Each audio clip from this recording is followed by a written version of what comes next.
मुख्यमंत्री एकनाथ शिंदे यांचे पुणे जिल्ह्यातल्या ब्लू लाईन म्हणजेच धोकादायक पूररेषेच्या आतील नागरिकांना सुरक्षित ठिकाणी स्थलांतर करण्याचे हे आदेश दिलेले आहेत। आणि यासाठी सध्या आपल्याबरोबर जोडले गेलेले आहेत राज्याचे मुख्यमंत्री एकनाथ शिंदेजी। एकनाथ शिंदे सर, काय नेमके आपण ब्लू लाईनच्या आत राहणाऱ्या नागरिकांचं स्थलांतर करण्याचे आदेश दिलेले आहेत? वेळेआधीच पाऊल उचललेलं आहे, काय नेमके आदेश दिलेत? कलेक्टर, डिव्हिजनल कमिशनर आणि महापालिका आयुक्त यांना मी सांगितलं की जे काही पूर रेषेमध्ये आहेत त्यांना तात्काळ त्यांना सुरक्षित स्थळी हलवा। त्यांची सर्व व्यवस्था अगदी चहा पाण्यापासून जेवणाची सगळी व्यवस्था करा आणि त्यांना सुरक्षित स्थळी हलवण्याच्या सूचना दिल्या। त्याप्रमाणे काम सुरू आहे। इव्हन मी NDRFचे आणि आर्मीचे मेजर जनरल यांच्याशी बोललो। त्यांची एक बटालियन डिप्लॉय केलेली आहे। त्यांनी मला सांगितलं आणखी मदत लागली तर आणखी देखील दुसऱ्या तुकड्या आर्मीच्या NDRFच्या आम्ही पाठवू।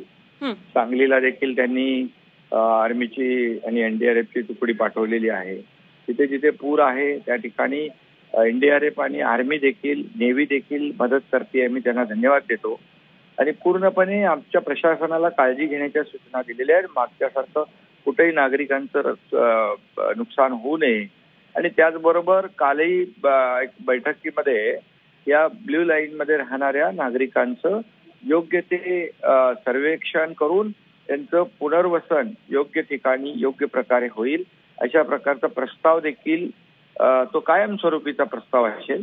परंतु आजची जी परिस्थिती आहे त्या पूर परिस्थितीवर मी लक्ष ठेवून आहे, प्रशासनाच्या संपर्कात आहे। अगदी सर, अत्यंत स्वागतार्ह पाऊल आहे आणि झी 24 तासवर आम्ही सकाळपासून या बातमीवर लक्ष ठेवून वेगवेगळी पथकं त्या ठिकाणी आहेत। नागरिकांचं व्यवस्थित स्थलांतर सुरू असल्याची ही दृश्य दिसतात। मात्र फक्त प्रश्न एवढाच आहे की कायमस्वरूपी या संदर्भामध्ये उपाय असणं हे गरजेचं आहे आणि त्याप्रमाणे तुम्ही आश्वासित केलेलं आहे। मुख्यमंत्री एकनाथ शिंदे स्वतः आपल्याबरोबर होते आणि धन्यवाद सर आपण दिलेल्या या सविस्तर माहितीसाठी। मुख्यमंत्री एकनाथ शिंदे, झी 24 तास बरोबर ही एक्सक्लुझिव्ह बातचीत।